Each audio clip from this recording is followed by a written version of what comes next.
Welcome back to the Super Tuesday recap. It's Chris and D-Palm here. And we are back with the King of Tuesday nights. Agent of S.H.I.E.L.D., Season 4, Episode 17, Identity and Change. As Daisy and Simmons struggle to discover an escape route to the real world, the identity of the inhuman leader of the Resistance is revealed. And, it's something I guess we should have... we didn't mention it last week because I kind of forgot that Mace was also in their framework, but of course he's leading S.H.I.E.L.D., and of course he's a real inhuman in this world. Like, hold on 1 second. This show was a 1 hour sprint. Yeah. And you're right, we're gonna forget things because a lot of shit happened. But yeah, of course Mace is inhuman. Yeah. I mean, it was one of those, when it happened, I was like, oh, duh, of course. Why didn't I think of that? Yeah, of course he is. Didn't even think about it, but holy shit, man. Like, how do they cram... We said this last week. How do they cram all of this into one episode? Like there's going to be a lot of things that I'm going to say tonight. Like, I'm going to touch on the duality, like the way they've set up Daisy and Gemma. Like, this is some... And I'll post it in the group after this gets posted, but there's a great interview on CBR with the actors and the people behind it on how they reinvented themselves for season 4. One of the quotes from Chloe Bennett was, "The world is now the world of the miniseries." So he said, why don't we do 3 of those? Mm-hmm. And obviously the uniting force is the Darkhold, but the 3, as they call them, pods, were apparently, according to Jeff Loeb, entirely the idea of the writer room. And it shot a new life into the show. Oh, absolutely. Because holy shit. I told someone, I was like, do you remember at the beginning of the season, like, Daisy was a fugitive. Right. Wearing goth makeup, running from S.H.I.E.L.D. Right. She didn't want to be a S.H.I.E.L.D. She was, she was a fugitive. It was well, here's the thing. The beginning of, you forget, the beginning of this season had Ghost Rider. They showed us not just one Ghost Rider, they acknowledged that Johnny Blaze exists in this universe too. Like, that was the beginning of this season. Seems like so long ago, yo. Seems like so long ago. Like, that happened? Oh yeah, we did get Robbie Reyes. We did get Ghost Rider on TV. Fuck it. Yeah, we just threw him in there. We led with Ghost Rider. Bro, think about that for a second. And I don't know how this thing ends. We got 5 left. I am nervous as shit. Bruh, listen. When Fake Ward was looking down the sights at Fitz, I'm gonna go and say right now, you guys have known me. We talked about Brett Dalton, we talked about Darth Ward and how he's just an amazing character. Darth Fitz might be giving him some run for his money, yo. Nigga, Ian, from the time he stabbed Gemma in the leg, like, think about that. That happened like 3 episodes ago. Yeah. We had Android Fitz stab Gemma in the leg, and now this, like, dark mirror reflection, fucking pure evil. Yeah. Like, it's a problem. Darth Fitz is so goddamn evil right now. And what scares me is like what's going to be interesting, and this is where, like, I know we talked about this last week. It's like, hey, listen, maybe they don't come back for a 5th season. They can find a way to end the show. That's fine. And you know, just off the strength, I wouldn't like that to happen. But last week I was like, you know what, they can do, that's fine. Now I don't want that to happen because I need to see how everyone reacts to Fitz. If they all get out of this some kind of way, which, again, that is still a big if. We're losing people. Right. If that's a big if. But let's say they all do somehow. If that doesn't fracture the team and you have Simmons and Daisy looking at Fitz differently now, because yeah, it wasn't really you, but you know, they're still experiencing this. You know, Gemma watched this Fitz shoot a woman, and granted, this is all fake, but it's still real enough. And actually, technically, Agnes is now officially gone because Agnes was only surviving in the framework at this point. That's why I'm nervous about how this ends, because they literally killed a puppy this episode. Right. And She so, has no, like, she lives in like a, as they say, a gilded cage. She has no animosity towards anyone. She's no threat. And Madam Hydra, aka Ophelia, aka maybe Ada should have read the rest of Hamlet. Like, who gave her about half of Hamlet? That's right, what I'm right. Oh, um, yeah, like Ada, Agnes was of no threat to anyone. And Ada, I'm convinced Ada did it to prove that she could. Well, we'll talk about more about Ada or Ophelia's motivations later, but right, they did it just to prove to us how dark Fitz was. right. And Gemma, and you see Gemma basically broke off of that. And so can that relationship come back? Even again, that's not real, but it's real enough. Okay, then. So you want to do this now? Let's do it now. What's real, Chris? Hmm. Because we know that Agnes is gone. Right. We know that if you die in the framework, you're gone. Mm-hmm. We also know that Ada said to the Russian, I want to feel. Mm-hmm. And while in all these like images with Fitz, all these things that are happening with Fitz, like the emotions, the longing, the I'll jump to the universe for you.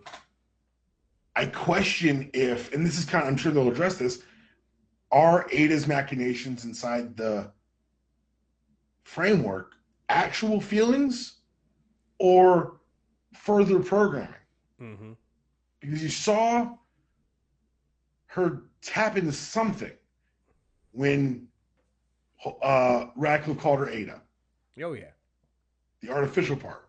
But was that like? And then my question becomes now, and I think it was real. I think that's kind of the point of the framework, is that this is her way to feel for real. Mm-hmm. But is it just like that's the way you could like that's the mind fuck that they could put on her, is you've been programmed to think that it's real. Right. Well, is that part of what Looking Glass is, and Mm-hmm. whatever Fitz is working on? Like, we still don't. I bet that closes the door. Yeah, that might be so that everything's trapped in there, and what is she done? Because what got me was, and what we were saying this last week. Hey, once Fitz sees Simmons, and this is why she's keeping Simmons away from Fitz, and maybe that's why she had Simmons killed and stuff like that. She doesn't want to lose Fitz, and this is her way of keeping Fitz in his place. We see that now.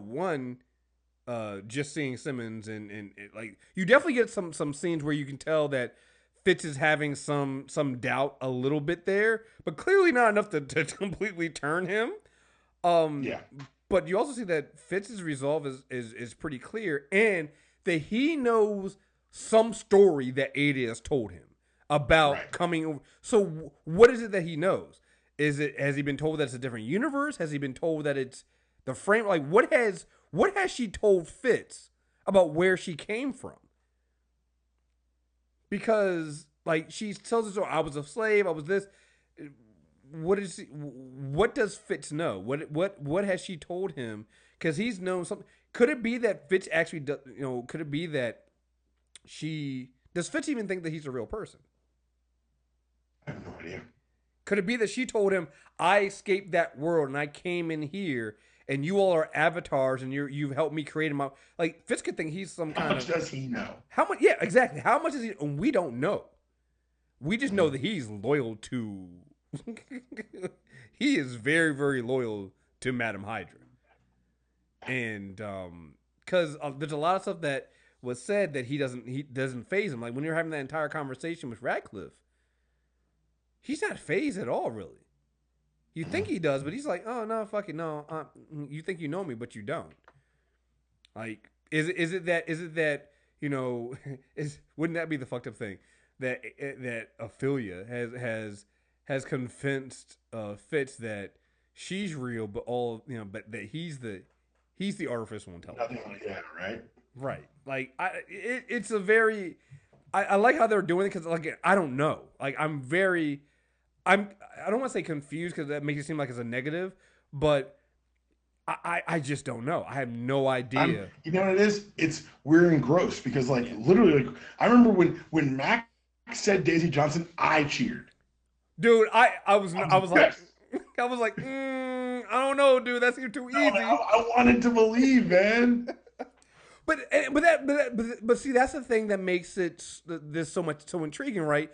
That means that again, right now what we're seeing, Coulson is the outlier. He's the one that's been able to see, kind of though. Like that was the first mind fuck they gave us this episode, right? Where you get into the episode and you realize that because you get to the episode and you have Coulson repeating back to Daisy what's going on. You're like, oh man, got the team back together.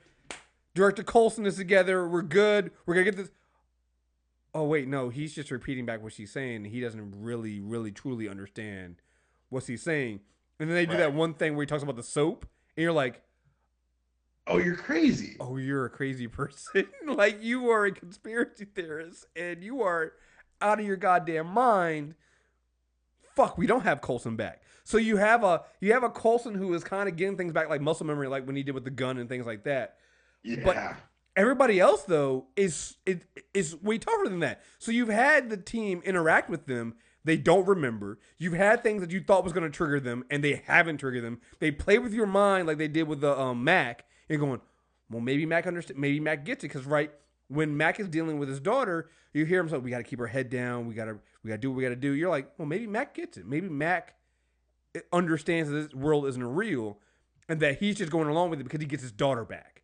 So that's what they. It was really, really well presented. That's exactly what I thought too. Right, and then you go, oh no, that's not a trigger either. So forget getting out. I don't know how you even convince. Like, you have three problems here. One, you have to first convince May, Fitz, and Mac and Mace that they're in a virtual fake world. That's first problem. All right, that's already a huge fucking problem. I think it's good that they've kind of like given up on that. Well, no, I'm just saying for them to get out. Like, I'm just saying as a character. Like, if you're Daisy or Simmons, like, that's your first problem, right? Is to convince these motherfuckers that this is a fake world. Then you got to find a way to get out because right now all your exits are cut off. Then you gotta defeat. Then you gotta defeat Ada, and remember her cyborg Russian who is, we forgot about him. He's cut up in basically in a cyborg body right now. So and you got the real Ada out in the world too. So it's like, those are three problems right now. And I know I have no problem that the show's going to fix them, but I'm just like, God damn, that's a lot, yo. Like, at this point, like, just plug me back in, yo. Just let me just pretend this didn't happen and just wipe my memory and let's go from here because holy shit, man. I have no idea what episodes bring from here on out. I have no idea. And at first I was kind of like, oh, maybe they'll bring one person into the fold every episode. But no, they brought in Mace and Mac. Like, even if they're not fully, locked in and know what's going on, they're still like working with Gemma. Mm-hmm. And so now my question is, well, you're not going to turn May. She seems pretty convinced. Good God. She's pretty bought into the whole thing. Like, because she had them beat the shit out of Daisy. Good. Like, I'm sorry, at the end of the episode, when Daisy's trying to talk to Fitz, and I'm just like, that was abuse. Like, she was already beat. They treated Daisy Johnson like she was a black man. They did. Like, he was a black person, and you were the cop, and they thought you had a gun. Like, they beat the shit out of her. Only thing they didn't do was shoot her. Because they literally, when she was stopped, she had her hands up. Dude went over, hit her with a kidney punch, and then they just dropped down and they started kicking and beating the shit out of her. Like, good God. Didn't even hesitate. Oh my goodness. Like, I don't know. I don't know where you're going from here. And just the way they pull this off and play with your emotions. Like, early in the episode when they get Simon meets up with Daisy and Coulson. First of all, I love the fact that Coulson's whole thing with the soap It's just like he makes his own soap, and you should too. Just like the soap thing was great. But when Simmons really wanted, she was like, "Yo, maybe we can talk to Fitz. Let me talk to Fitz." Like I love that the entire episode is basically Simmons going, "If I can just talk to Fitz, we can get this on, right?" It'll be over. And, It's a wrap. And I think even in a certain way, not only did we, the audience, think that too, Ada did too. That's why she was hesitant on showing Fitz It's the picture, yeah. the picture. Like she didn't want him involved in this. And so she decided, fuck it, all right, let me see what he's gonna do. And just like, I'm on it. She'll be dead by the end of the week. And it's just like, okay, okay, but definitely when he sees her in person. Definitely when he sees her in person, it'll be fine. Then when he was at the computer and he was looking at information together, and she was just like, Fitz, what are you doing? And he shows her the picture of her being deceased, and you're just like, here we go. He's gonna get more information. Then you find out he kind of knows some of the information already. All right, that's not gonna do it. All right, definitely when Simmons sees him face to face, that's when it'll be okay. And it did not. It was such beautiful storytelling because they've conditioned us very much so. And if you don't agree, you're a liar. They've conditioned us to that this is the heart of the show. Right. These two are the heart, and when they want to communicate big things, they use these two to do it. We've watched them go up and down. We watched them go from we watched them go across the universe, like I said. Mm-hmm. Like, yeah, it's been this, and now it's showing that none of it took. And it sounds bad to say, but like it can't help you now. Like this is one of those things that we talked about this before about eventually they're gonna kill one of those two because it just can't happen. This is in essence them almost killing that relationship. This is way worse. Yeah, this is way worse because just like I said, Elizabeth Henstridge, when she's pleading with Brett Dalton, when she's pleading with Ward not to shoot Fitz, if you don't feel in that scene, like everybody talks about, I'm dead inside because I don't like the musicals, but fuck it, even my dead ass felt it, all right. Because that was just some, oh, fuck, man. It just goes back to it. It just, so good, man. So good. And like you said, going back to, playing on this, I feel like, in a way, I feel like Ada is basically programmed herself into the Simmons role. And it makes sense when you think about it. She viewed Simmons as basically the competition, and this is literally all those never fall in love with a robot type like tropes that you've seen, because they'll come after and take your real, like it's all those, but done so well and in a way kind of subtly, because you forget that Ada is a robot. You forget she's they also showed a lot of restraint, because one of the things is, if you're going to have a robot that's semi-sentient, the story has to contain that robot turning on you. Mm-hmm. And because we're waiting for the twist from the end of the last shot of last season is Ada. Right. Behind the glass. And all this season we've been like, okay, Darkhold, now she's going to turn. Okay, well, the other LMDs, now she's going to turn. Mm-hmm. She was turning the whole time. Mm-hmm.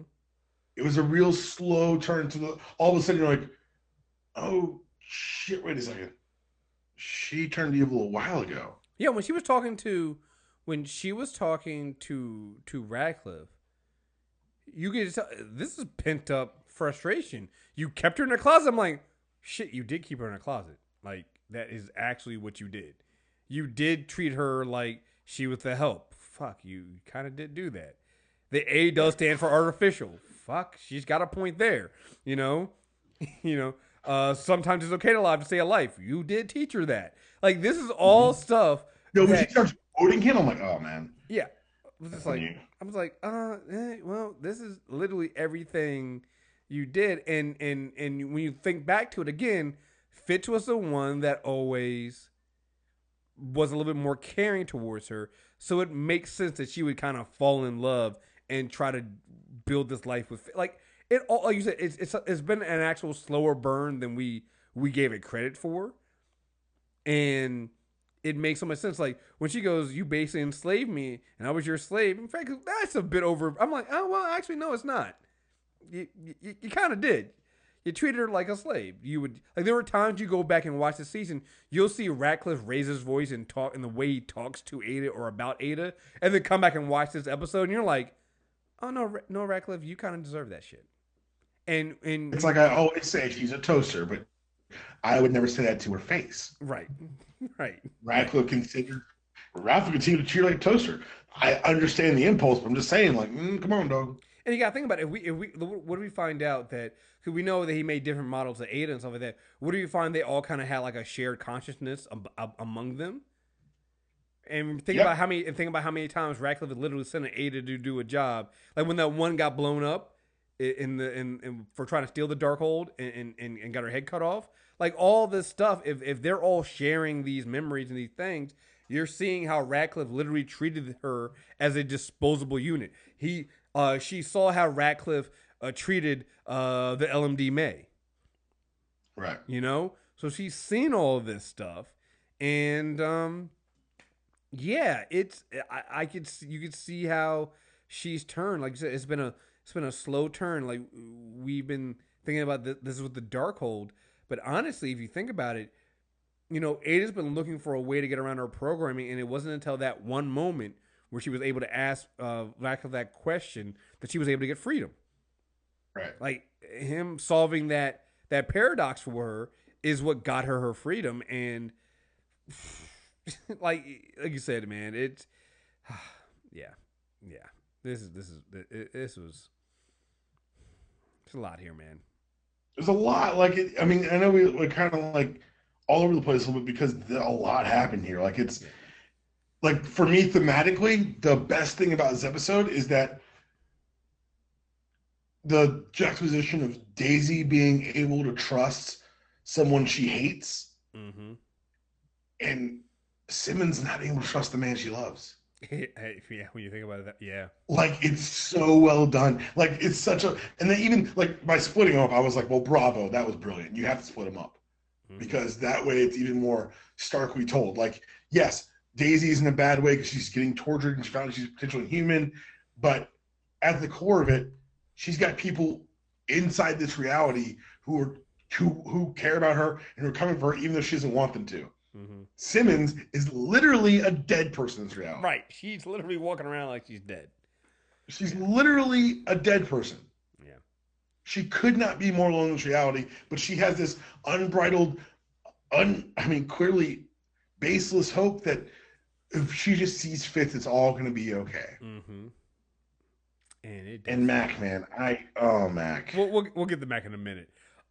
Sticking with Jim, what I love about them putting her, like, again, she's trying and holding on, and eventually she might get that person in Coulson, and Coulson coming back and not being the tinfoil hat wearing crazy person. But I really loved, because again, if you've really been paying attention and watching all these seasons of Agents of Shield, putting Gemma and Ward together is so good for so many reasons, because you got to remember all the shit that we always think about Daisy and Ward and what Ward has put Daisy through, or what Ward did to Coulson and everybody else. But gotta remember what Ward did to fucking Gemma and Fitz. In that first season, he literally put them in a box and let them almost drown the bottom of an ocean. And because of what happened, you make it sound like it's a big deal, huh? You make it sound like it's a big deal. Yeah, just try to. What's a little brain damage between friends, right? And then that led to Fitz getting brain damage because he tried to save Gemma, and be the hero. And then we go an entire season with Fitz barely, not being himself and having the stutter and having all this stuff and struggling like this, and Simmons had to watch all this, and that's not the only time too. Like, she's, every time Ward came back, he would troll the fuck out of them. Like, it's just, that's what would happen.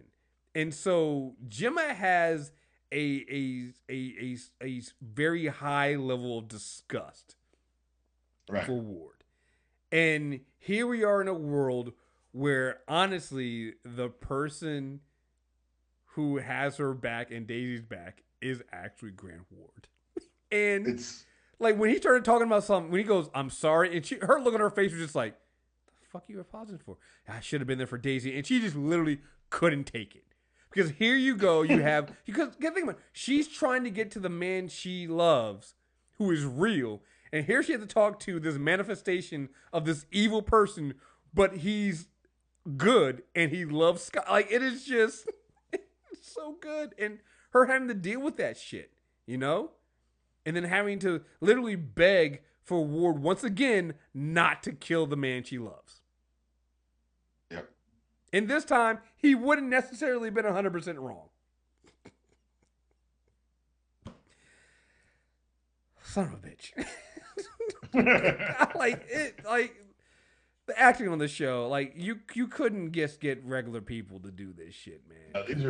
This is a very special cast that's really got a level of comfort that you don't see on television often. All right, let's do these. Like even Coulson, in the real world, I have a robot hand. Yeah. That was a great line delivery. And it wouldn't work if we didn't have 3 seasons, 3 and 3/4 seasons, really, of him being Phil Coulson. Well, and then there's also the line of this very Rebel Alliance, like he's getting all this. You need 2 or 3 Star Wars references. Well, so, you get totally Akbar'd here. Well, and that's the other thing too that I love about what they did with Coulson is you're getting these things from Coulson that you can tell he's coming back. Yeah, obviously there's the moments like with him firing the gun and things like that, and him kind of remember some of the things. But then there's little moments like when he sees Mace and he makes a comment about designing suits. Oh yeah, I just sketched you your suit. That is something that Coulson says to Captain America in Avengers. He says, "Yeah, I helped design the suit." Went a little old fashioned. Stars to train. Like that's literally something that Coulson does. He does these things. So when he says it to Mace about, "Oh yeah, you're the Patriot," and that's like his Captain America. And so yeah, of course he do some sketches of the suit and things like that because that's really Phil Coulson. And so that's a really good point about him being this universe's Cap. Yeah. Which is what he always think about it. That's what he always wanted. Mm-hmm. That's what he always wanted. He wanted to always be a hero. He wanted to have powers like an Inhuman. He's now literally the man at S.H.I.E.L.D. Like he's got everything he wants. Oh yeah. So good. All right, these Mac Black fatherhood moments, yo. Are we going to Mac now? Let's go to Mac, yo. Let's go to Mac. Yo. Max might cut the deepest because he got his daughter back, but he's not proud of the man he is. It's so good, Chris. Oh man, she's so smart, and it's just like like when I have a problem figuring out what I'm gonna call her. When Daisy's talking to Hope and goes, "Oh, you're Hope McKenzie," like. Yeah, you're his hope he lost. Yeah, you're the hope he's, and you're just like, she's like, I didn't lose him. You took him away. I was like, all right, relax, kid. All right, you pieces of code. Yeah, relax, digital child. You don't tell me what to do. But it's just like, oh man, like that's gonna hurt, yo. Like whatever happens with Mac, no matter what happens with everybody else, like it's gonna go Mac, Fitz and Simmons, and then everybody else. Like it's gonna be. They're setting Fitz. If everyone gets out, let's just say everyone gets out, they're setting Fitz up for a big crash. Oh, we've been saying this though, right? We've been saying that Fitz got to crash at some point. This is gonna be the Fitz crash because you gotta think about it too. In a way, this is all kind of his fault. It's 100% his fault. Well, I didn't say 100% just because it's Ratcliffe. So, well, I mean, obviously it's Ratcliffe's fault, but like it's 100% his fault. Yeah. Yeah, this is Fitz's fault. Ooh, this is why this show has to come back for another season. Like ABC, if you're listening, you got to bring the show back at least for one more season. And here's why: because literally everybody is going to hate Fitz, because obviously Jim is going to have the problem from what you've seen from there. But you know who's really going to fucking hate Fitz? Mac. Because if Mac gets out of here, the only thing worse than losing your daughter is losing your daughter twice. Ask Quentin Lance. All right? I was just like, man, it's the Quentin Lance syndrome over here. Ask Quentin Lance. when you lose your daughter and you kind of gotten over it, and he's kind of like dealt with it a little bit, and it still hurts, but he's been dealing with it. But then you gave him his daughter back, and he has these memories of this really smart, super smart, probably genius level little girl. No, he doesn't. She died very young. Well, no, I'm talking about now. I'm talking about in the framework. Now, okay. Yeah. So that's what makes it worse. So she died very young. He doesn't have any. So now, he's imagined this idealized version of her. Right. So now he's going to have these, and if you lead the framework, and you, particularly if you lead, they have it so you lead the framework, you remember everything that happened while you were in the framework, which we've kind of established that happens, right? Because remember, right before she killed Radcliffe, or was it No. A couple episodes before she killed Radcliffe, Radcliffe comes out and and he's talking to. He's like, "Why'd you pull me out?" Yeah, why'd you pull me out? I was having this riveting discussion. And it's like, so you'll remember what's happening in the framework. So when Matt comes out, he's going to remember this really smart young girl that was his daughter. Not just that. Now that she existed, he's going to remember raising her. Everything. That's the thing, is he's going to remember raising her. Yes. He's going to remember everything. And he's already told Fitz, yeah, dummy, this is your fault. Nigga, listen. I need... Like, basically, Fitz is going to become... In season 5, Fitz becomes this season's Barry Allen. Yes, they get us, season 4 is them all getting out, and the first thing Mac does is shoot Fitz in the head. See, that's a blame. And in season 5, it turns into a terse legal drama as Mac goes on trial. See, this is blame D-Palm here, guys. I'm trying to revitalize the show, guys. I'm just kidding. That like, won't happen. Oh man, like this is not gonna end well. It can't. No, there's no well here at all. It's just gonna end. We do know it's gonna end. Something's gonna happen, and they got 5 episodes to punch us in the face with. And let me just say something here. Radcliffe, so he's always been like this kind of gray, like almost like chaotic neutral for the show, especially this season, because even like, yes, he, obviously this is his fault, but his intentions, as he stated, and as he stated repeatedly, were 1, to save Agnes, and 2, to help save lives. Like, even at the end of season 3, which I just rewatched, he says that our friends at S.H.I.E.L.D. have lost a lot of friends. Maybe they didn't have to. Maybe they don't have to lose anyone ever again.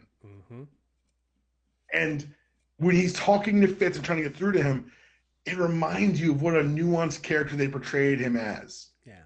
He was never like 10 to fingers, I'm going to take over the digital world. It was more like, I know I can help people, but there's so many rules in my way. And now you find out those rules were in a way for a reason. Look, I didn't say the rules weren't right. I just said they were there. Right.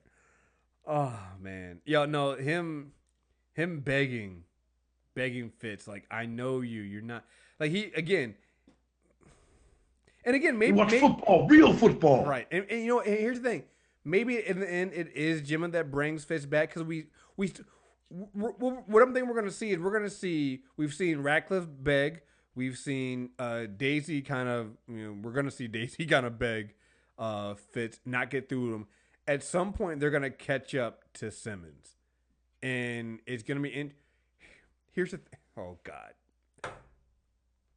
Full disclaimer, blame Chris. What are you about to do? What if they catch up with Simmons, Fitz kills her, and then he remembers. And then he remembers. That's what shocks him back? And that's what shocks him back. Well, first of all, we haven't seen that anyone can be shocked back yet. Valid. We don't even know if that's on the table. Because the Coulson thing, like, you're right. Like, at first, we're like, oh, God, he gets... Oh, no, he's a nutcase. Well, and then we got to remember, they also said that, hey, it's probably a little bit of because of what went on with Tahiti, that he's already kind of... His memories are kind of messed up as it is. So that might be why he's cracking through. The only reason why I say maybe, because when you watch, there are a couple of scenes when you see Fitz seem to have some kind of doubt, like he's trying to remember. I think you're right. I was just saying, like, I want to make sure that Just going off of what we know so far. Right. Like, I don't think, here's the thing, I don't think May does. May ain't being shocked back. We got to drag her back. You don't have no trigger, dog. Right.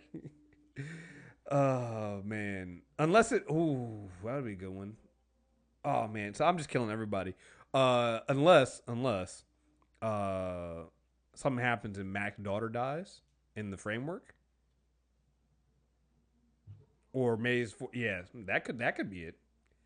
Yeah, I really liked May saying that kids aren't necessarily like, was it? They're not, kids doesn't mean they're innocent. Yeah, doesn't mean she's innocent. And we were right about last week because Racco said it. Like the thing that changed here was the Cambridge incident. Mm-hmm. Use that to take all this leeway, all these rights, all this power. Oh, listen, I'm calling him Darth Ward. I might as well call him Trump Fitz. He said, "We will make our society great again." Great troll there, guys. I think what you're doing there. They called Trump a Nazi on national television. They really did. Like they didn't. You basically had to look at the camera and said, "Trump, you're a fucking Nazi." When he said that, when he said "make our society great again," I was like, "Well played, guys." I don't know if anybody else noticed that. Well played. That was my first tweet of the episode. Like, oh God, they just called him a Nazi. Oh man. There's a lot in this episode, man. A lot happens. They give us a lot in this episode, and I'm here for every last bit of it. Oh, Fitz calls. Matt calls his daughter Sparkplug. Yeah. What if it? Oh man. What if we're looking the wrong way? What if it's Mac that brings Fitz back, yo? That's his buddy. Because that's the thing. So wouldn't that be Turbo? Wouldn't that be the interesting thing, right? Because Ada is so concerned about Fitz spending time and seeing Gemma. What if somehow it ends up you put Mac and Fitz together and that's what triggers Fitz and Mac both together? Because again, that's the Mac and Fitz connection. You know, Mac literally brought Fitz, from the brink at one point. So, like, we forget and downplay that relationship there, but that's a pretty strong relationship as well that's developed over the last, 4 seasons. Like, it's, man, this show is just so fucking good, man. Just so fucking good. It feels like they're cheating. Oh, they're definitely cheating. All right, we got some emails we'll go through here. And we'll probably talk more about this stuff as we go through these emails. The first email is from Damani. So the first part of this is from talking about Iron Fist, our Iron Fist Super Tuesday recap that went out. Excellent review of Iron Fist. I love it when you guys pleasantly disagree. Hey, just speaking of pleasantly disagreeing, if you like pleasantly disagreeing, you guys are gonna love and make sure you listen to our not me and Deepam, but me and Phenom, our Fate of the Furious review, because that starts off with pleasantly disagreeing. Not about how great the movie is, because it's a great fucking movie, but just about, like, I'm not gonna lie, sometimes I troll, so I admit that. I also don't think the show was as bad as the reviews portrayed. It's been a few weeks since I watched it, but I have to disagree with Deepam. Danny didn't leave his post because he wanted to know who killed his parents. From his point of view, it was simply a plane crash. It only was when he returned to New York, discovered the hand in New York City, and Madame Gao mentioned that he knew his father did. Danny started to put the pieces together. The show fails to give any reason for him leaving. Their explanation is simply, "Oh well, fuck it, I'm bored." And that's a valid point. I didn't think about that. Okay, well, I didn't watch the show. That's fine. No. He's right. That did happen. Danny didn't leave because he didn't know that he left to find out. He said, "I need to know what happened to my parents. I just need to speak to your father." It's the first thing he says in the show. I think. He said, "I need to speak to Harold." That's when he finds out that Harold's dead. Yeah, he needs to speak to Harold. Yeah, if I'm coming back because he wants to know what happened to his parents. He already knows what happened to his parents. He knows they died. He didn't know that. First of all, he never saw his mother die, which I think is going to happen in Defenders. Spoilers. You never see his mother's body. Okay, but she got sucked out of the top of an airplane. I mean, we're taking the no body, no death. Huh? You comics? No body, no death, baby. What you talking about? I mean, okay, that's a strong. All right. That's all right. I mean, we're not seeing a flashback. See it in a flashback. You don't see her again. She gets stuck on the plane. You're like, wait a second. Yeah, I mean. And then Gal claims that he met with his mother before they left. True. Yeah. Oh, I see where you're going with that one. Okay. Oh, yeah, it could I'm happen. saying if there's a female lead who's at the head, who is the antagonist of Defenders. You wanted to be his mom? I don't know who it's going to be. I'm just saying that if you want to tie it up that bow pretty nicely and let it be one big story, that's a pretty damn good way to do it. Yeah, you could. I doubt they're gonna do that though. I think that. Look, I don't know what they're going to do. I know they're going to touch on that big fucking hole. Well, they gotta touch on the big fucking hole. I mean, that's a. And we're getting probably the beast from the hand. We're getting the beast, which is what the Iron Fist was designed to fight. So we're going to see. Yeah. I don't know. Like I said, I have to go back and watch it again. He says that, but I didn't think he thought that his parents were murdered. Because I always thought that he thought something happened. Maybe something more than a plane. And maybe it was. Maybe it wasn't. And again, I think it comes back down to what we said on the review, that the writing just wasn't clear. The writing needs to be more clear and consistent, because it is a bit over the place. Because again, there were several times they have it say, "Well, I earned being the Iron Fist." And it was like, I was chosen. Like, what the fuck was it? Was it you're chosen? Or So I rewatched it, and Davos says he was chosen. He said he earned it. Okay. It's usually Davos who says he was chosen, which is a subtle wrinkle, but I think they could have made more pronounced. Yeah, I mean, and again, I think this is one of those shows where I think they kind of bury the lead a lot of times on some of the things. Like, that's an important thing to point out and explain. You know, should have done that. So anyway, email goes on to talk about Shield. In regard to Shield, my theory is that the entire team escapes the framework. Unfortunately, Mac has to lose his daughter. Oh, if they escape the framework, then he's losing. I mean, you can't bring him with you. Yeah. Unless they build a ward bot, which I'm here for. Well, yeah. Well, no, you can't build a ward bot. Like, I mean, no, I'm here with you because, hey, let's keep Brett Dalton around.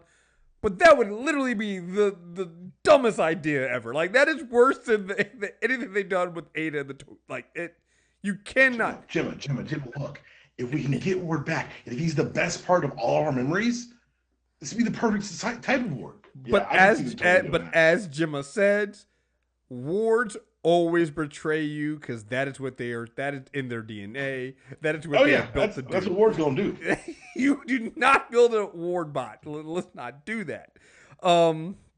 Anyway, I believe in an earlier episode they said Hope died when she was 4 years old. In the framework, she looks much older. Once Gemma convinced him that the world is fake, his loss will be less detrimental. Less. I think it's gonna be opposite of that. It's gonna be way worse. Cousin's Awakening confirms that part of your consciousness survives framework programming. Losing his daughter makes Mac the agent he is, and I think he is not too far gone to understand that. I'm not going to be the one to tell Mac that. I don't losing his daughter is the making agent he is. Losing his daughter got him to leave S.H.I.E.L.D. Yeah. Or Hydra, the equivalent, whatever. Yeah. Like, the thing that made him the man he is still inside him, which is why he goes to the S.H.I.E.L.D. side at the end of this episode, because he knows, if he doesn't know something's off, he knows that he's not proud of the man he is. Right. The entire world has been built around a critical event in Agent May's life, which is true, yeah. So I don't know how they get around that. My thought is that Fitz accidentally activates Quake. Daisy fights May, and the mother-daughter relationship brings her back. Long shot, but just shooting in the dark. Anyway, keep up the good work. I don't know how MTR cranks out so much. Yeah, we don't know either. But you actually reminded me of something that I was going to say. Yeah, what are the chances that somebody triggers Terrigenesis and Agent and Daisy, and she goes all full fucking Daisy Johnson? I think they've got it down to something of a system. That'd be a pretty big mistake to make. But if they did it as a way, like, if Fitz is clawing his way out and he does it on purpose, like, we get a stinger where he's like, I had to let her go. Like, I know this is wrong here. Like, something like that, I could totally be down with. But if it just if they're like, we miscalculated, like, that would feel weird. Oh, no. I don't think it'll come from Fitz. Like, remember the S.H.I.E.L.D. Resistance, they've been taking Terrigenesis crystals. Because I think that's the first thing that they mentioned about VJ, is that they thought that he was delivering, and that the Resistance was hoarding and taking crystals to trigger Terrigenesis illegally. So I'm thinking that, again, I don't think it's. Here's the thing. I have no hope in Darth / Trump Fitz. All right, I have no hope of him coming around anytime soon.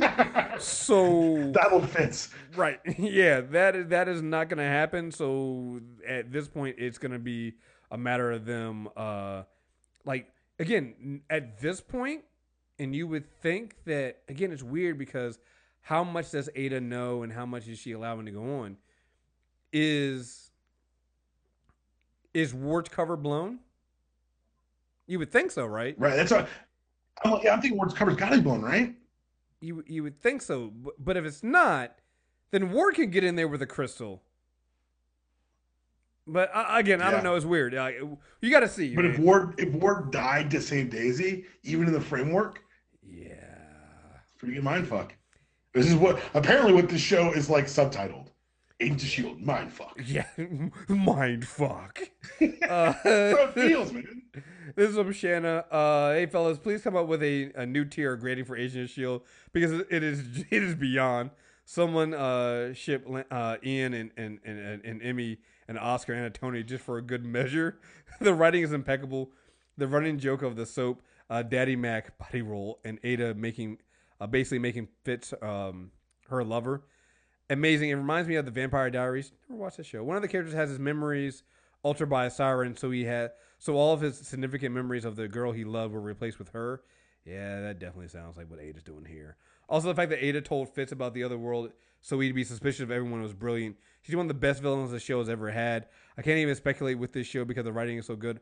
I don't even know where we'll be by the end of the season. Talk to you later. Yeah, no, we have no idea where we're going with this. No one has any idea. And again, that goes back to my thing is what has Ada told Fitz about this world and what is real? And here's the thing. I think that what is real is going to come up in, like, if you saw the previews, I think you even have at one point Mace asking Jim, it's like, well, how do you know the world you come from is real? Right. Like, and that's going to be a legit thing. How do we know any of these worlds are real? How you're coming me telling me, oh, well, no, you're in a fake world. Well, how do I know you're not just, that you're wrong? Right. And this is the real world, and you finally come back. You've been living in a fake world. Wouldn't that be a mindfuck? They end the show with this has been an alternate reality, and the entire time, this is the real world, and the world that you've been watching has been nothing but a fake framework. Like they could. Hydra did win. Spoilers. See you later. Right. Oh my goodness. Hero just says in all caps, "What the hell did I just watch? I do not want Fitz Bad Angel. I do not like Bad Angel." Okay, that was a lot. I like Bad Angel, but on Angel, not Buffy. I do not want Fitz / Bad Angel. I do not want to go through this again. Goddamn, these Whedons, they play too much. Have a great show. I am completely disagree. Fair assessment. Fair assessment, but I totally disagree. I love fucking Trump Fitz and / Darth Fitz. He is amazing. Ever since he did that thing when he stabs Simmons. But then Simmons started stabbing him, and he was screaming at Simmons to stop. You're killing me. You're killing me. And then stopped and paused and looked at her. That ice grill? I was like, oh. Listen, man. Listen. That was the moment where, like, every time I see Fitz now, it's just that blank look on his face where he's been screaming at Simmons to stop stabbing him, and looking at him like, come on, Gemma, stop. You know it's not gonna kill me, so stop. Like. Oh my goodness, man! This fucking show is just. I don't have predictions. Like for other shows, we have predictions. We think about things. I got nothing here, man. No clue. And I love it. I love that we don't have a clue. It's the best way to be, man. I have no clue. Like got nothing. So let's bring it next week. I'm just here for the ride. Here for the ride. All right, before we move out of here, we got some other stuff to talk about. Thor Ragnarok trailer dropped. What do you think, man? So much Kirby. Like, y'all may not know about me, but I'm a Kirby stan. And like the bright colors, like everything. Like the design, since like when the Grandmaster and Loki are sitting in that room watching the gladiator fights, pause that scene and just look behind them at all the color. And I know it sounds like I'm taking a shot at certain other trailers that did not have as much color. This is not what that's about. This is about them taking a property. I saw you call it probably the weakest of the Marvel movies. Mm-hmm. I would say that of the combined of a set of two movies, probably it's the weakest. I think Iron Man 2 is still like the low point of. Oh yeah, so I always think so. Fair warning. I always kind of take Iron Man 2 out because it was during the writer's strike. Well, no, because it was during the writer's strike. So technically, yeah, Right. it should be the weakest of the movies, right? It happened when you literally didn't have writers. So no, yeah, you're right. Like adding Iron Man 2 in there is always going to be probably the weakest. But yeah, and here's the thing. I say this as somebody who likes these movies. I like the Thor. No, we love these movies. Yeah, I like the Thor. And I'm someone who likes the Thor movies a lot. Not a lot, but I do like the Thor movies. But I think you're right. I think as a package, this has been the franchise that's had the most trouble finding its footing. I think Guardians was the best thing that could happen to this package. Right. Because what happened is it said, "Oh, just lean into the space stuff, and we'll just expand that part of the universe." Which is what Thor is. That's exactly what they're doing. Which is what Thor is. Like everybody going has a Guardians feel to it. It's like has a Guardians feel to it because like if you look at the trailer, they look like they're going to be on Earth for maybe like 5 minutes. You know, Right. and which is totally and they started moving that way in the second movie, where you kind of split time and you weren't on Earth as much. And I think that's what when you go back and look at the reviews of Thor, and even for people who didn't like it, they always go, yeah, I mean, when you're not on Earth, it's interesting. We like it. It's always when we go to Earth that we feel Things like slow down. So this movie's like, fuck it. We just did a movie where the entire movie is in outer space with Guardians of the Galaxy. We're doing a second movie coming out soon. Fuck it. Let's just take Thor out of space. And like you said, this franchise has always been the one that hasn't really had a theme and really hasn't had like they're just very, very different. So they're trying to find that footing, and so far so good from looking at it. You know? Right. So yeah, man. I'm in. Oh, I'm very like I look. If you're gonna open your trailer with Zeppelin and the hammer getting destroyed, yeah, you have my attention. If you're gonna continue that trailer with Kate Blanchett looking badass, giving her both the modern Hela look and the old school like a Nort horned Hela look, I'm in. Haircut Thor, obviously, you know, I'm reading Unworthy. I'm reading Jason Aaron. I'm a fan of that. I like seeing Loki like at the heat of the battle. I like that we're getting the feel of Ragnarok. Like Ragnarok is literally the death of the gods, the twilight of the gods, and it felt like I have an idea of how the plot would go for all this, but I'm not going to speculate here because I don't want to hopefully not ruin anything for anyone. But I do think that we're going to get something that's worthy of the title, because if you got Hela, Loki, and Thor in the same place, you've got Mjolnir off the board, like in a siege on Asgard. This is how you establish the stakes. I loved the flashback. There's a flashback scene in there where you see Tessa Thompson on a winged horse with her blue cape, in classic Valkyrie garb, and you see her get knocked off in a similar way that you saw Thor get knocked off in a similar scene, kind of suggesting how they both ended up, I presume, on Scarp or whatever the Grandmaster world's going to be. Holy shit, Jeff Goldblum. Look, there's so much happening in that trailer, and they don't show us a thing. Yeah, no. You have no idea what's going on. It's just looks amazing. And the thing I love about it too is because this is the worry when they said they were going to do Ragnarok, and I think people even before they saw the trailer, people were worried about it because they said, "Oh wait, no, we're keeping the humor. The humor staying there. We've always had the humor in the Thor movies. We're keeping the humor in there." People were like, "Oh, I don't know about this." Then you see the trailer and you go, "Oh no, you need to keep that humor because that." Well, that's what they've done here is they figured out that what works for the franchise also plays to their leads' talents. Right. Hemsworth is a big burly guy who brings the thunder and an action hero, but he's at his very, very best when he's being funny and goofy. Right. Like it's a friend from work. He also goes Ghostbusters. Right. So I can't like it's I this is gonna be great. I'm really looking forward to that.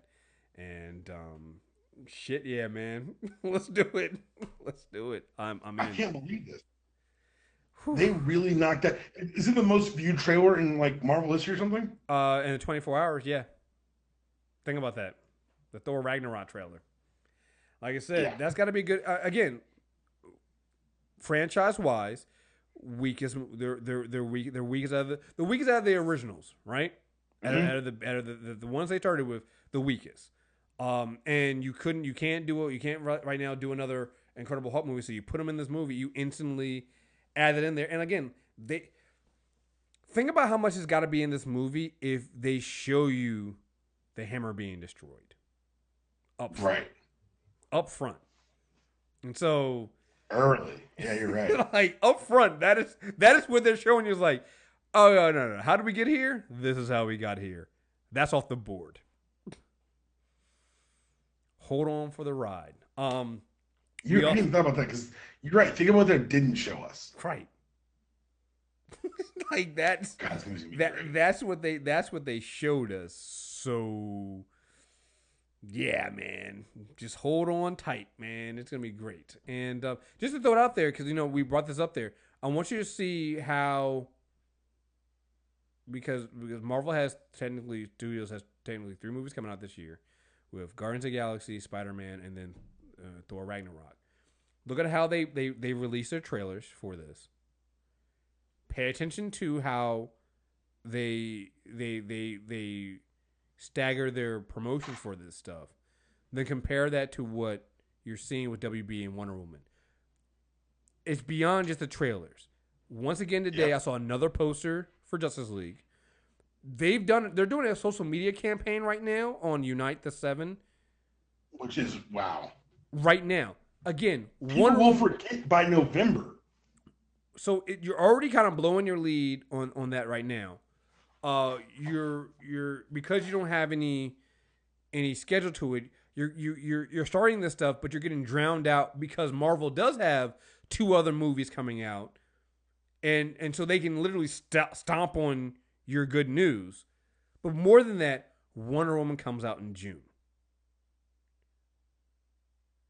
Fine, you want to do a Unite the 7 type deal. Only 2 months away from Wonder Woman? Right. So you want to do a Unite the 7 type thing with Justice League. Fine, make it Wonder Woman heavy because that movie comes out first and she's in both movies. You have a way if you want to do a dual promotion, you can do this because you literally have a character who is in both. Remember how think about how Marvel used to do the Ant-Man promotions. They did the one where they put Ant-Man on the shield. They put Ant-Man on the arrow of Hawkeye. And they did the little promo. So you were able to promote kind of the Avengers stuff, but you also had Ant-Man there too to kind of promote him in there. Come on, guys. Like, that's how, like, it just makes me nervous. That's all I'm saying. And I think it's fair. That's a fair thing to say. And I don't know if it's because, one, they don't have confidence in Wonder Woman, and I think this might actually be worse, and I've been hearing more and more of this kind of theory, and it pisses me off more. This is a female-led movie with a female woman director, and we know how Hollywood traditionally treats those kinds of films. Mm-hmm. And I think that's actually worse than if they're worried about it being a good film. Because my thing is, what if it is a great film and you didn't promote it as heavy as you should have, and it should have done better, and then Justice League turns out to be the shitty film? Then it's like, well, fuck you. Like, again, like I said, maybe I'm overthinking this. Maybe I'm looking too much into this. I don't think you are. I think you're thinking the proper amount. But it's just like, I just want people to pay attention to that, because you're not gonna see Marvel stepping on its own movie. Like they did the Spider-Man trailer. They did a week of Spider-Man stuff. Then they did Thor stuff. Watch it the next couple weeks. It's gonna be nothing but Guardians of the Galaxy, because that movie comes out in a couple weeks, 3-4 weeks, right? So they're not going to step on their own stuff. Then, right, maybe around the time that Guardians comes out, you'll get the Spider-Man stuff too, because it picks up then. I'm just saying, because of the machine of what Marvel has going on, WB has to be smart about their promotion, because you don't want to get drowned out by Marvel. Because Marvel's going to have hit after hit after hit. They're going to have Guardians of the Galaxy. Then they're going to have Spider-Man. Then they go to the Thor trailer. They got great reception. So, like, you need to be on it, and you can't afford just to be piecemealing and thinking that Wonder Woman's 2 months away. We got time. Can't do that because once Guardians drops, Marvel's going to then start hitting you with Spider-Man stuff. So you're going to have Wonder Woman go up against Spider-Man. And good luck with that. Like, I don't want those Spider-Man problems. Listen, I think it'll be I think it'll be a valiant fight, but I don't. Spider-Man outsells Batman, Superman when he doesn't have a movie out. He's the most profitable character on the planet. Like I said, 8 to 80, Chris. 8 to 80 have an intimate, knowledgeable relationship with Spider-Man. I love Wonder Woman. She's a very high profile for a woman. She's probably the most highest profile woman hero we have. Absolutely. It doesn't touch Spider-Man. Yeah. And you just got to be careful with that, guys. So that's what I'm saying. Oh, and I'm super nervous for I want to go on record. Super nervous for Wonder Woman. Yeah. I'm getting more nervous as we're getting closer. Like as I'm watching Hemsworth got a not Hemsworth, what's it? Chris Pratt's getting a Walk of a Hollywood star. Oh, really? Yeah. Oh, wow. Yeah, show up with baby Groot.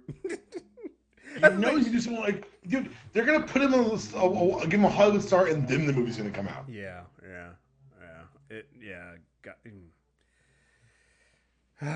And you put Wonder Woman between Guardians and Spider-Man. You dumb bastards. And you put Justice League between Thor and Star. Chris, I've talked about this before. Peaks and valleys, my friend. And I don't get it. Oh shit! This also makes it so you can't wait on the Wonder Woman promotion.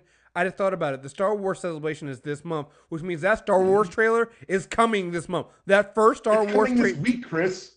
It's coming this week. Oh, that's right. It is. It comes out for the 14th. You're right. So yeah. The only move for Wonder Woman now is to hold off until this dies down. But then you're holding off to what? You're gonna wait till Guardians dies down? Like you can't wait. You can't because Guardians comes out the first week of May. And Wonder Woman was like the second week in June, so you have to go immediately. Because you can't, because here's the thing. If you wait too long to go right after Guardians, they have to go up with promotion up against Guardians. Because if you wait too long, like as soon as Guardians drops, Sony, here's the thing. You're not just going up against one studio with Spider-Man. You're going up against 3 studios. Yep. You're going up against Sony, Marvel Studios, and Disney with Spider-Man. So if you don't come out hard and fast now with Wonder Woman stuff, because you got to think about what, like, I think we when people think of promotion, because a lot of us go, hey, you know, we're all plugged in on this stuff. We're gonna see it anyway. That's fine. But look at what Marvel does with their promotion stuff. Apparently, they have Guardians of the Galaxy subway cards in New York that are decked down with.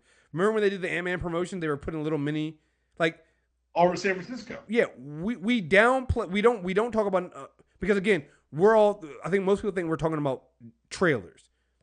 Fuck the trailers. It's bigger than that. Promotion. It's promotion. It's merchandise. It's putting yourself out there so it's all over the place. Like when you're watching TV now, you see that like they have an aim. They have it's a Geico commercial I think with Guardians of the Galaxy. Like it's all over. Think about what fuck Marvel at this point. Think about what they did with Star Wars. Remember that there was a car commercial with Rogue One that literally like that's the kind of stuff you need to do for things like Wonder Woman. And here's the thing: I think Wonder Woman is way easier to do that with than Justice League at this point. Like it's a built-in thing. I mean, you have these things you can do with, and that you can. So again, hey, maybe WB has this in mind. They know what they're going to do with this. I just we'll see. Because here's the other thing too. Remember, Fate of the Furious is I believe is a Warner Brothers film, which means they want, and this film's gonna do a lot of money. So this explains everything. and I saw this. Apparently, the biggest ad buys for Warner Brothers right now have been for Fate of the Furious. So that's why you're not really seeing it. And I keep forgetting because again, Marvel Studios is just doing Marvel films, so that's they can put the money towards that stuff. Warner Brothers has all these other films. One of them is just another film. And honestly, Fate of the Furious might make more than it. Remember, the last one made $1 billion. So Yep. they're looking at it that way that they have a franchise. And we talked about the before this movie comes out, before you add in the box office numbers of Fate of the Furious, this is a $4 billion franchise. Those movies have made $3.8 billion. So, just saying, that also might explain why you haven't seen too much Wonder Woman stuff right now. WB's all eyes are on Fate of the Furious right now. It's going to sit there a year. Yeah, and it kind of makes sense from a fiscal perspective. At the same time, like you're not helping the rest of your properties. Yeah, so and that's been a kind of a WB curse is they get locked into a franchise, Harry Potter, and then the rest of their offerings for the year kind of suffer. Yeah, so yeah, it's gonna be interesting seeing how, like I said, maybe May comes and Guardian of the Galaxy drops, and then all of a sudden where we got Wonder Woman all over the place. Maybe that happens, but we will see. We will see. I also think it's harder when you have a dark franchise like what they've done with the Justice League universe. To things like you can throw Baby Groot in it, and that's basically what they did. They had I think they had Baby Groot next to the Geico Gecko. Like, come on, dog. It's an easy sell. Like, yep. Easy sell. You know. So, like, all right, guys. We will see. We will see. All right. Anyway, guys, you guys know what it is. Super Tuesday recap. Leave us a 5-star review. We'll read it on air. Send us an email, mtrailerreviews@movietrailerreviews.net. Send us your thoughts on anything we've talked about. And, we got... also check out... I'm hearing good things about it. I haven't read it yet. Black Panther and the Crew came out today, Wednesday. So check that out. I heard... Basically, people are telling me, are saying it's basically a Misty Knight book. Which I'm here for. Yeah, hey, you have my attention. So check that out. And everything else we got coming out. So, and this weekend, we are recording bright and early Sunday morning, part 2 of Green Lanterns. I know Deepalm's really excited about this. We're getting back with the Character Corner guys. And it'll be fun. So, again, folks, thank you very much for listening. Until next time, we're out of here. Peace.